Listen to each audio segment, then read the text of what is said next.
What's up guys, CB Scott here. I just wanted to do a quick overview for the Ultimate GoPro Disneyland Kit. These are must-haves if you're taking your GoPro with you to Disneyland. I'm going to cover things like battery power, memory, and mounting options for the camera. Without these tools, you risk missing out on the perfect shot on your once-in-a-lifetime trip. Obviously, the first thing you're going to need is a GoPro. And there's several different choices thanks to the variety of options that GoPro has right now. I have the Hero 4 Black. It's a great little camera. I went with this one because it does shoot 4K video, and that makes it real nice and easy to take still images from.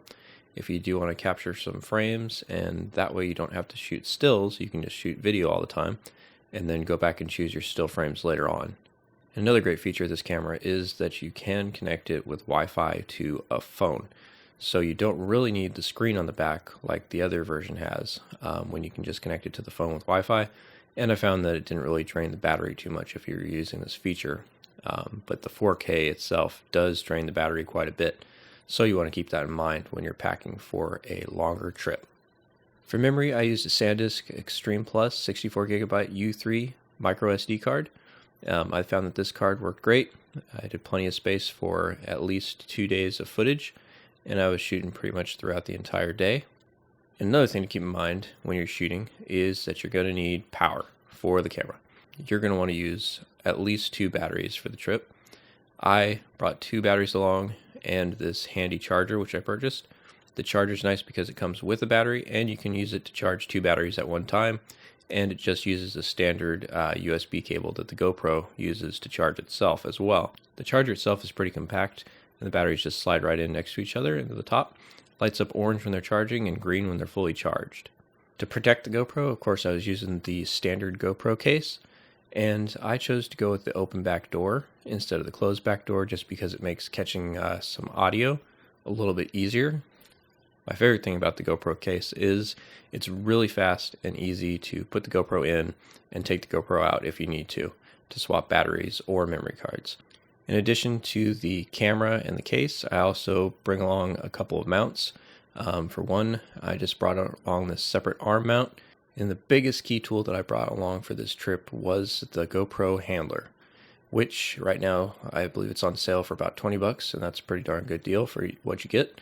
Not only does it float in water, but it also comes with this great strap for your wrist that you can put on, and then you don't have to worry about the GoPro falling if you let go of it or dropping it on a ride if you're trying to hold on to it, which worked out quite well. And then if you're walking around and you want to have your hands free to do something else, you can just let it sling off your wrist and dangle at your side, and you've got 2 free hands without having to worry about dropping the GoPro.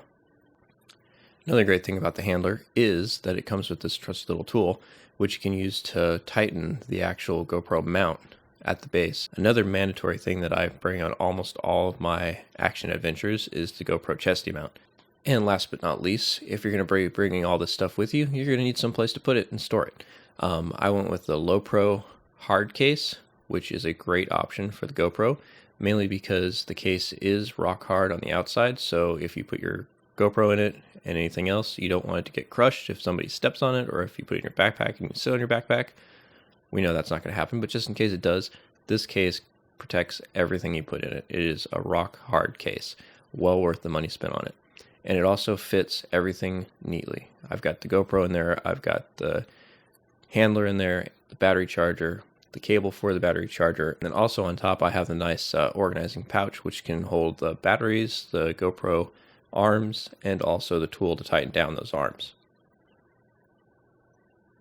So this is what I used to shoot my GoPro adventure, and it lasted me 3 days. It worked out just fine. I was not disappointed by any of it.